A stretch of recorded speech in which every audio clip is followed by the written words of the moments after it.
Dear students, welcome you all to the second chapter of 10th Standard Mathematics, Circles.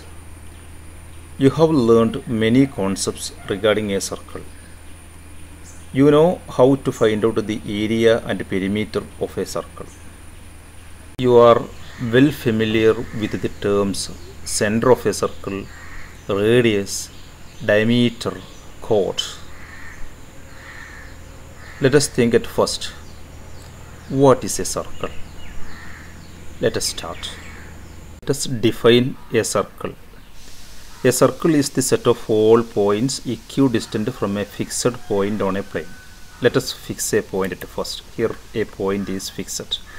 Now points are marked at equal distances from this fixed point. Let us mark some other points also such that they are all at equal distances from that fixed point.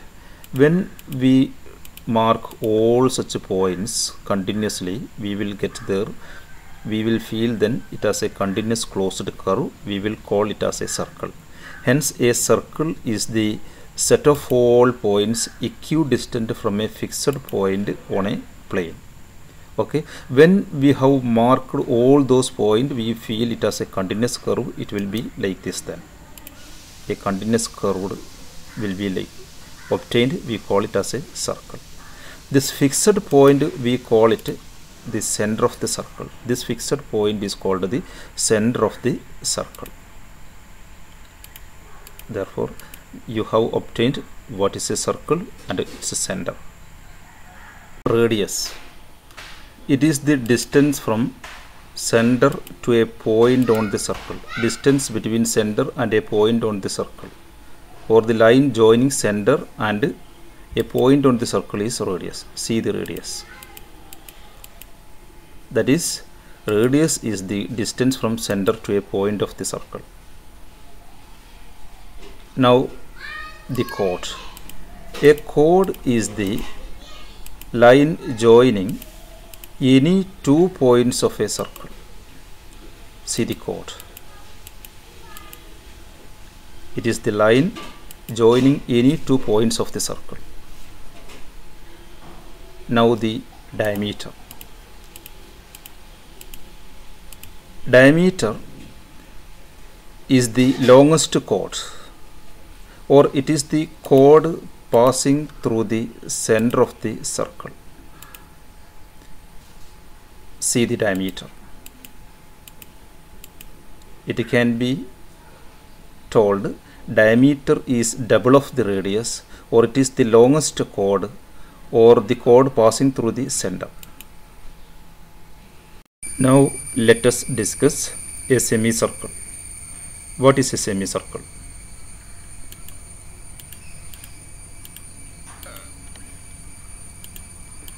A semicircle is half of a circle. See the semicircle. This is the semicircle, half of a circle. When the end points of the semicircle are joined, it will be the diameter. See the diameter. Okay. Now semicircle is half of a circle. It is half of a circle. Now let us discuss a theorem on semicircle. Here a semicircle is drawn. Let us mark the endpoints of the semicircle A and B. Let us join the points A and B so that it will be the diameter. And a point C can be marked on the semicircle. C can be any point on the circle. A random selection it is. Let us join the chords AC and BC. Okay, chords AC and BC are joined to a point on the circle. Now we have done like this. A semicircle is drawn. The end points of the diameters are joined to a point on the circle. Then here we have got an angle ACB. Let us measure that angle ACB. Angle ACB equal to 90 degree. If we had taken some other point instead of C here somewhere, and if we do the same activities as we have done here, at that time also we could get such an angle 90 degree. To test it, let us move this point to some other point here. Then if we move the point over the circle, we see all time that angle is fixed there. It don't changes, though the length of the chords are varying, the angle is there always 90 degree. And so here, when the end points of a diameter of a circle, semicircle, are joined to a point on the circle, then angle obtained will be 90 degree. In other words, the end points of the diameter are joined to a point on the circle, then the angle will be 90 degree. Mean this can be told as angle in a semicircle is right angle. Angle in a semicircle is right angled. We can prove this one geometrically. Okay, now next, the proof. How can we prove always this angle is 90 degree? That means for other circles also, irrespective of its radius or diameter, at all that time, if we do the same activities over that circle, at all that time we could prove this angle is 90 degree. Okay, let us have its proof. Here we have to prove angle in a semicircle is right angle. That is, in the figure we have to prove angle ACB is 90 degree. For this, let us mark the center of the circle. Definitely it will be the midpoint of the diameter AB. Let O be the center of the circle. Let us join OC. It is a chord of the circle, and radius of, it is the radius of the circle. Now we have got a triangle OAC. It is an isosceles triangle. Triangle OAC is an isosceles triangle since OA and OC are equal as they are radii of the circle. Like that, triangle OBC is isosceles because OB and OC are radii of the circle. Okay, and so if we suppose angle OAC by X, it is a variable because as C moves over this circle, that angle will vary. Okay, and so let us suppose that angle OAC by X, angle OAC by X. At that time, this angle OCA also is X, as it is an isosceles triangle. Okay, like that, if we suppose angle B, angle OBC by Y degree, then angle OCB also is Y. Okay, now we have to prove angle ACB is 90 degree. For this we need to prove the sum of these two angles X and Y together gives 90 degree. Okay, let us go to the proof. Okay, here the proof. We have supposed this angle by X, and so let us start angle OAC. You can pause the video and write down these notes in your notebook. First of all, draw this figure and write down these things there in your notebook. Angle OAC is X. We have supposed this one by X. So angle OCA also is X. If this one X means this one is also X. That we have written. Since triangle OAC is isosceles, that angle is also X. Okay. Now similarly, if this one is Y, that is, if the angle OBC is Y, if angle OBC is Y, then angle OCB also is Y. Okay. Now we see triangle ABC. For any triangle, we know the sum of three angles together gives 180 degree, and so let us write angle A plus angle B plus angle C is equal to 180 degree. That means this angle is X, angle A is X, angle B is Y, angle C is X plus Y. So that we can write X plus Y plus this total X plus Y. Therefore it is X plus Y plus X plus Y is equal to 180 degree. Mean X plus Y plus X plus Y equal to 180 degree mean 2 times X plus Y is 180 degree. 2 times X plus Y 180 mean 1 X plus Y is 90 degree. 1 X plus Y 90 degree mean the sum of these two angles is 90 degree mean angle ACB is 90 degree. We have proved that angle in a semicircle is 90 degree. Hence the proof. Now instead of joining the end points of the diameter to a point on the circle, if we join the end points to a point outside the circle or to a point inside the circle, what will be the case? Let's just check. If we join the end points to a point outside the circle, let us mark a point outside the circle, and join the endpoints of the diameter with that point. Okay, now let us measure this angle. We see that angle is less than 90 degree, or it is 68 point, something like that. Okay, if we move that point to a point on the circle, we see that comes close to 90 degree, and when it is a point on the semicircle, it will be 90 degree. If we drag it again to inside the circle, as the sides of the angle widens, we see the angle is greater than 90 degree. See, when it approaches again to a point on the circle, it will be very close to 90 degree on, and when it is a point on the circle, it is 90 degree, and when it is out of the circle, it is less than 90 degree. Okay, and so let us prove these findings. Let us prove this one, and you can write down the steps. Okay, here C is a point inside the circle. The endpoints of the diameters are joined to that point. We have to prove angle ACB is greater than 90 degree. For this, let us extend AC. Where it meet again the circle, let us name that point by F. Okay, first of all, let us extend AC. And it meet a point on the circle, that point is named by F. Let us join BF.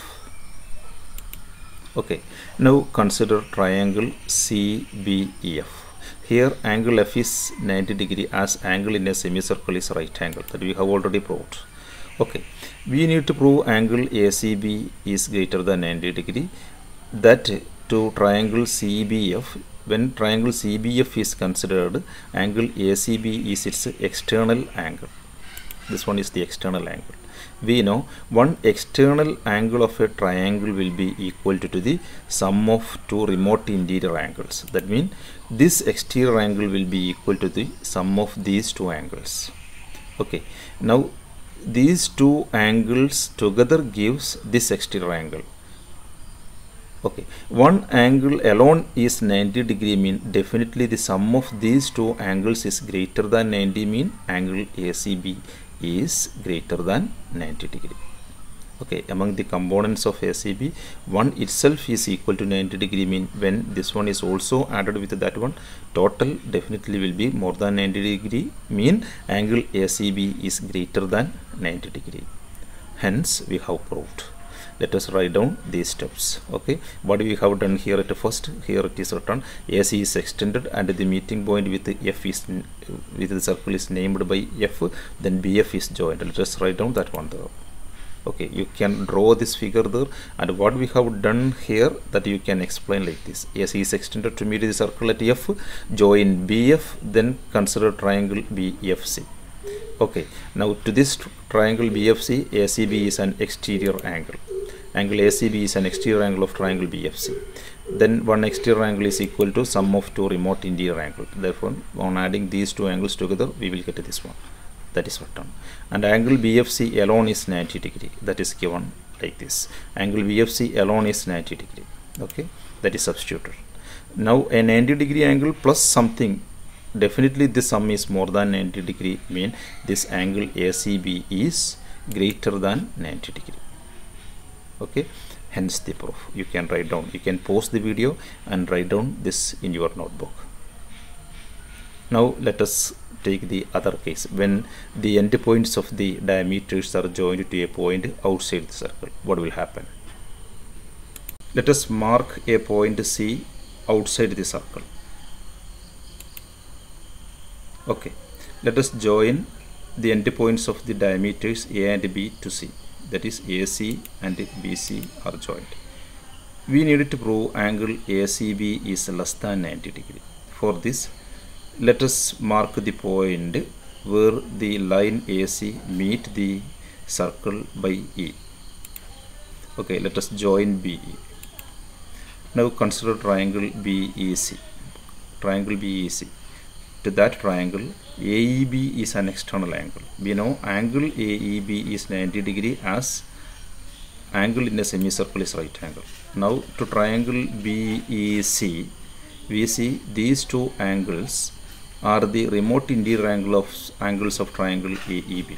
Angle C and angle at the vertex B are remote interior angles of triangle AEB. We see the sum of that two angles together gives this 90-degree angle mean. A sum is 90-degree mean each one of them should be less than 90-degree mean this angle at the vertex C is less than 90-degree. Okay, let us write down these all things in your notebook. First of all, you have to draw this figure, and after drawing that you have to write down these notes in your notebook. Okay, now what you have done here, it is written there. Here you have joined AC and BC to the point C of the circle, and where that AC meet the circle is named by E, then join BE. All things are explained here. Then next, you see angle AEB is an external angle, okay, of triangle BCE. Then that external angle will be equal to the sum of these two angles. That is written there like that. Okay, now this angle is 90-degree. That is, this angle AEB is angle in a semicircle. It is substituted by like that. Okay, a sum is equal to 90-degree mean each one of them should be less than 90-degree mean angle BCE is, that is, this angle is less than 90-degree. Hence the proof. Okay, what we have proved here, we have proved when the endpoints of the diameter of a circle are joined to a point outside the circle, the angle obtained outside will be less than 90-degree. Okay, let us solve some textbook problems. Okay, let us start. The first question. Read the question. You can pause the video, then read. Here in the question it is said, three triangles are drawn with one side common. If we draw a semicircle with that common side as diameter, where will be the other vertices of the triangles located? Whether the vertices are on the circle, outside the circle, or inside the circle? That is the question. We see that since the middle vertex is 90-degree angled, if we draw such a circle, that vertex lies on that circle. Since the top vertex is with less than 90-degree, it goes out of the circle. Since the bottom vertex is more than 90-degree, it comes inside the circle.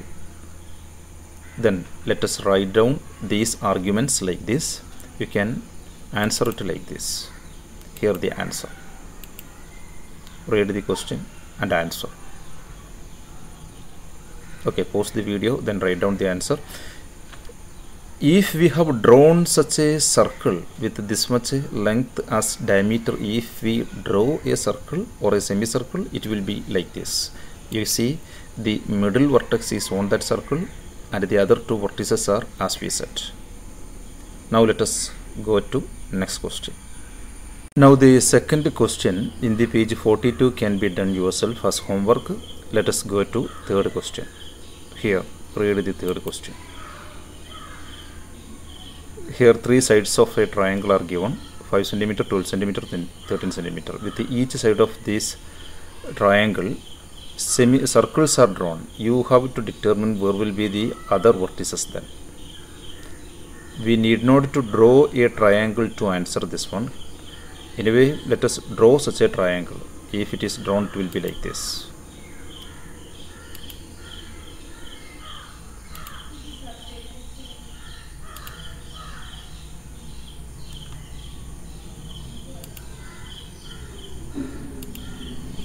Okay, we have drawn the triangle then. Here we see 5 square and 12 square gives 5 square is 25, 12 square is 144, 144 plus 25 will be 169, 169 is 13 square. So this triangle is right angled. So here the side against 13 centimeter will be 90 degree, and so when we draw a circle with 13 centimeter as diameter, this vertex will be on that circle. Since these two angles are less than 90 degree, when we draw circles with these smaller sides as diameters, as that two angles are less than 90 degree, each that two vertices goes out of the corresponding circles. Hence the proof. Okay, let us write down these arguments like this. Here it is said First of all, Pythagoras exists among this on this triangle. So the 13 centimeter will be the hypotenuse.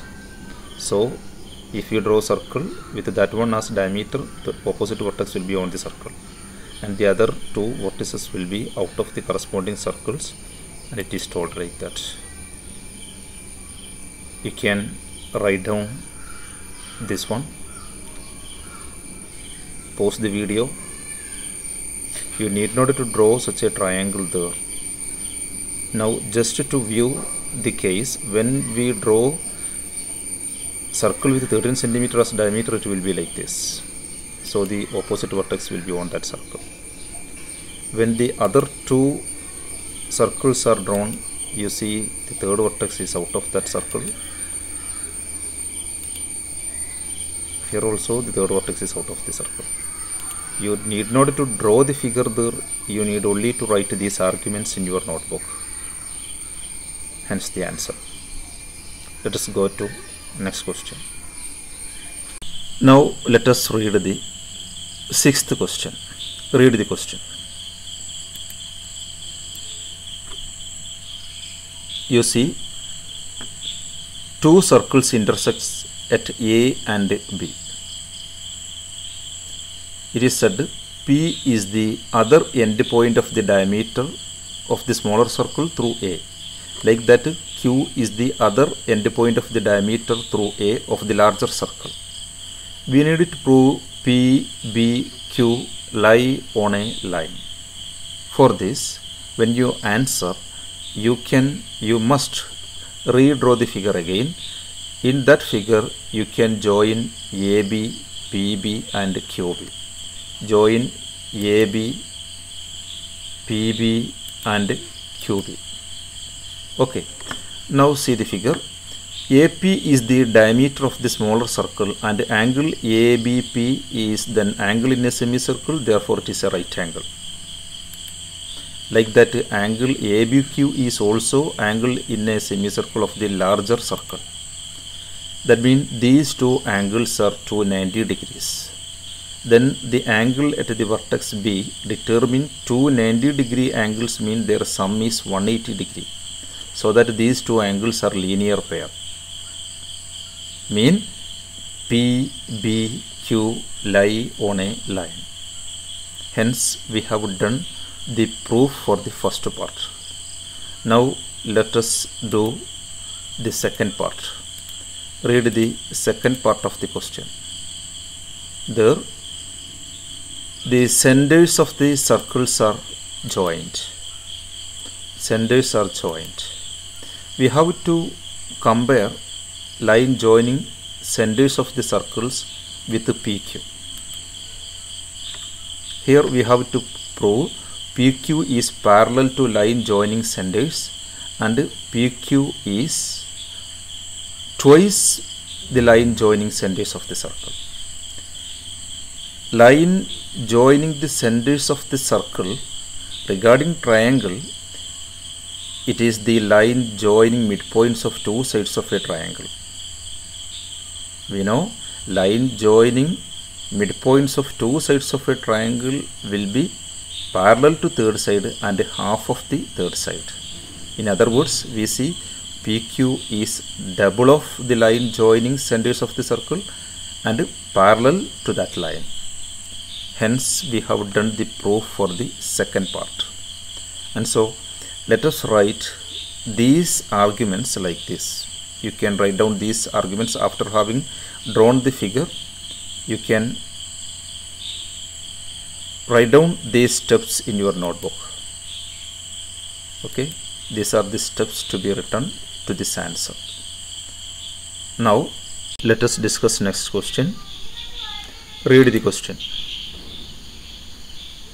Okay, here when we draw circles with equal sides of an isosceles triangle as diameters, we have to prove they pass through the midpoint of the third side. For this, let us draw a rough figure of the isosceles triangle. Let this be the isosceles triangle. Let us name the triangle by ABC. Let AB and AC are equal. When we draw a circle with AB as diameter, we have to prove that circle pass through the midpoint of BC. Definitely when we draw such a circle, it will pass through a point on BC. Okay, let us draw such a circle. We can see that circle meet at a point on BC. Let us name it by D.